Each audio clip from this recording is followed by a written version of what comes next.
So what do you do when you can't move on because you don't have an oil pump? You just flip the motor over. We're going to start on the top side while we sort out the oil pan, oil pickup tube issue. It's not a big issue, it's just something to deal with. But so we're going to install the lifters and the lifter retaining system. With this rebuild, we've got brand new roller lifters. One thing that's important with any hydraulic lifter is that you pre-soak the lifters in oil to prime them, stand them up on their ends, preferably with the push rod end poking up or standing up. Fill it with oil, stock, motor oil. In this case, it's Castor Oil GTX 10W30, non-synthetic. And that just helps prime them, help it get oil into the internals, the pumping section of a hydraulic lifter. So we've done that. They suggest you do it for some number of hours. These have actually been in oil now for days, so they're fine. Let's talk a little bit about the retainer system. There's several kinds of retainer systems for the 5-liter Ford motor. The one that's kind of most typical, or the one that I'm used to seeing, let's say that way, is what I call the spider and a dog bone system. The dog bones basically hold down your roller lifters in pairs. At some point, I'm not exactly sure when, I think 97.5, they changed from a dog bone and spider system in the stock 5-liter motors Ford did, and they went to these plastic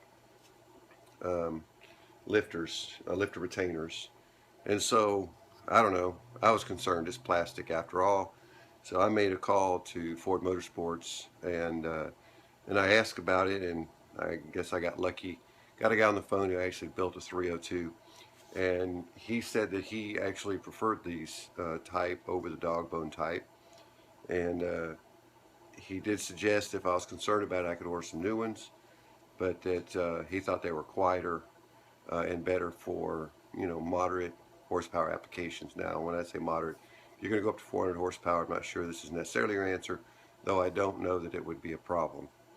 But for me, less than 350 horsepower, this kind of a lifter retaining device apparently is quite good. You still have a spider. It's looks like this, 8 legs, just like a spider. And so you still have the spider, you still have retaining bolts that hold the spider down.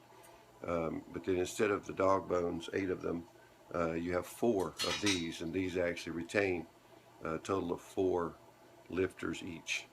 So we're going to use these. I did find some on eBay. I initially went to Ford, and it's actually just discontinued part from Ford. And so I went on eBay, and sure enough, I found the part. It's a Ford part. It just happens to be in excess of some location. They were quite inexpensive. I don't remember the exact amount, but they were surprisingly inexpensive. So I got 4 of these brand new ones, and we're going to use these when we install our lifters. The installation of lifters is about as trivial a process as you can come by, short of the amount of oil you're going to get all over you. But basically, there's no front, no back. There's only orientation for the roller. The roller must hit the cam such that it will roll. And also your retainer, that little piece of plastic that we were looking at a while ago. This is a messy job. That we were looking at a while ago. That piece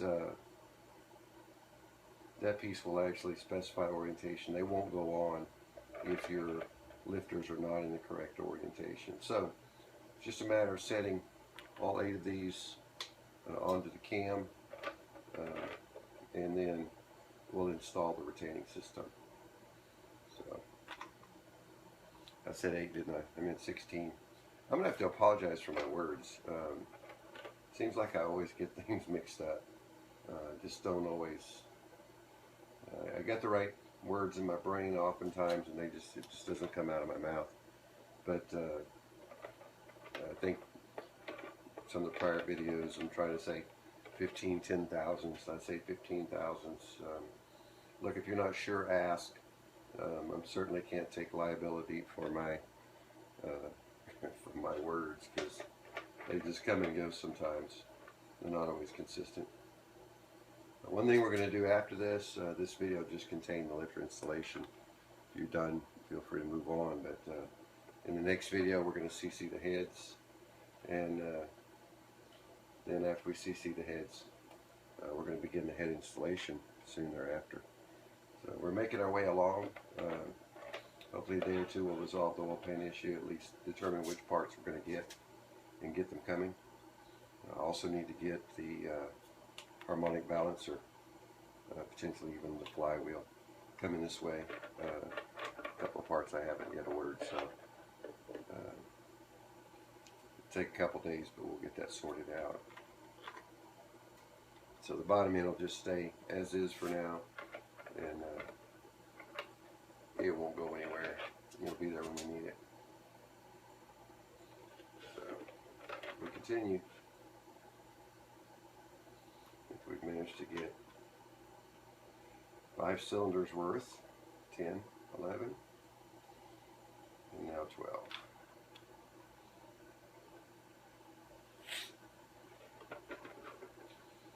Also, you know, did I need new lifters? Could I have used the old lifters? You know, lifters aren't free, aren't cheap.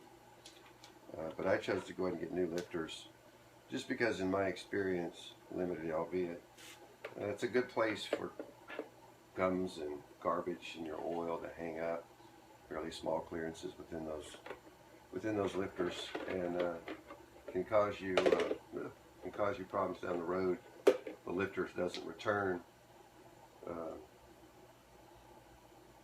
Lifter doesn't return when it's supposed to. It can cause you noise and potentially grief even well beyond that. So one thing that you'll note, you probably can't see it from there, but number 1 piston, these 2 lifters are all the way down, and that's because number 1 is at top dead center. So as it should be. Doesn't tell me we're completely in time, obviously, but at least we're not way out of time. Got to do something with this excess oil. Boy, oil everywhere. Okay, so now it's a matter of setting in the lifter retainer system and get it installed. There's no front nor back. If you look at them, they're very symmetrical. All you need to do is make sure that this flat spot in the lifter aligns with the flat spot in your retainer. You want to make sure it slips over all your lifters, and you may have to tweak your lifters, move them around a little bit to get it all in there, but it will go. I say it'll go. There it goes. A little more oomph.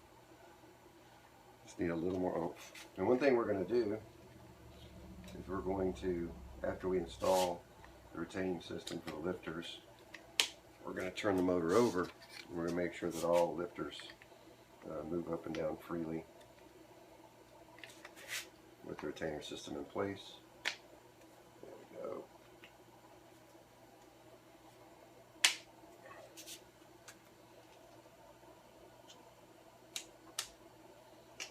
Not quite all the way down.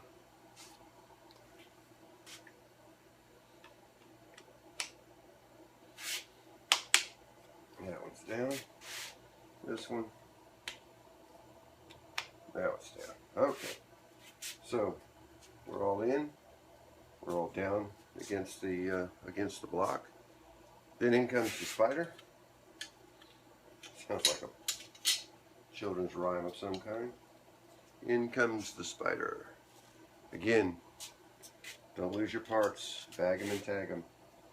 Here's the spider bolts. There's 2 bolts in the block. And then we'll put these things, tighten these little guys up. I believe these are 7/16 bolts. Indeed they are. They have lock washers on them, So we're not going to worry about a torque spec. We're going to take them down to tight.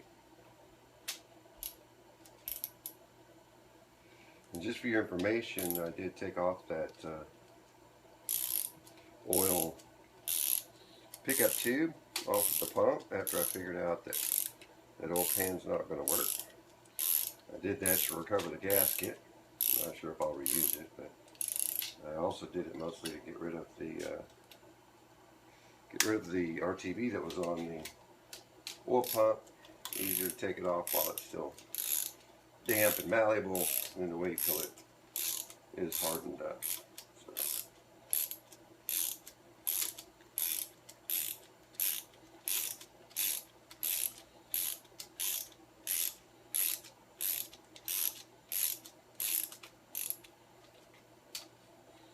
Let's get them both pulled down.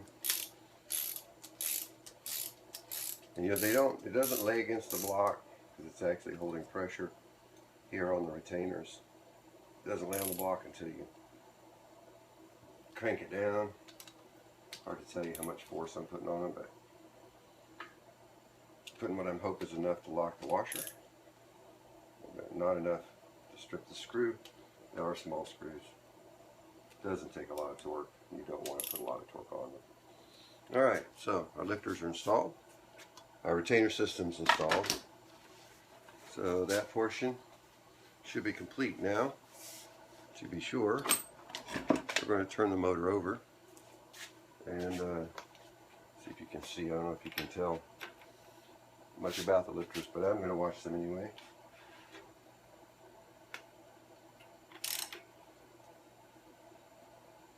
Let's see, going the wrong way. No, going the right way. Nope, they've got a problem. I just realized that I did not check the clearance on the windage tray. No, I'm going to flip the motor back over and see if I'm not hitting the windage tray. It sounds like it may be a windage tray issue. I knew I was going to forget that. Let's flip it over, see what we got. Well, sure enough, we have a windage tray clearance issue. I don't know how I missed checking that. After I put that all together, I meant to rotate it, and I just forgot. So, live and learn. What it comes down to, though, it's not a train wreck. What we're going to have to do is we're just going to have to get us some machine washers of the right dimension and stack them up here on the windage tray stud until we get enough elevation for clearance. You know, again, that might yet cause more clearance issues, I don't know. But there's plenty of stud length there that we can raise it up. If I just hold it up, you know, we can rotate the motor with no clearance issues. If I let it rest, it comes up against the louvers there in a few places. And so it doesn't need a lot to clearance it. We don't want it to be actually clearanced very far, just enough to not hit. So live and learn. We'll move on with that for now. And next time, please remind me to check that. Think about it, because it seems like I'll forget it. So anyway, we're going to go back to the lifter system. We're going to rotate the motor over and see how the lifters are doing. Turned it a few times. If they hadn't jumped out yet, we're probably okay. But we'll take a look and see. Alright, so we're back upright. And let's give a look what our lifters are doing.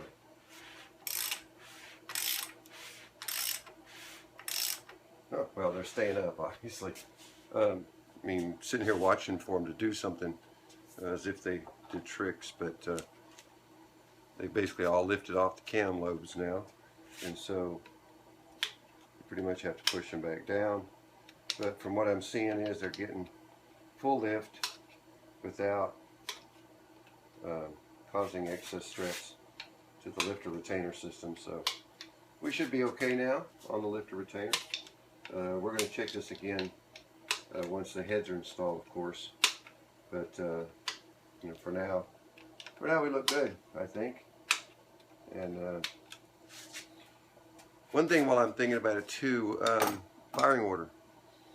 The combination of crank and cam determine your firing order.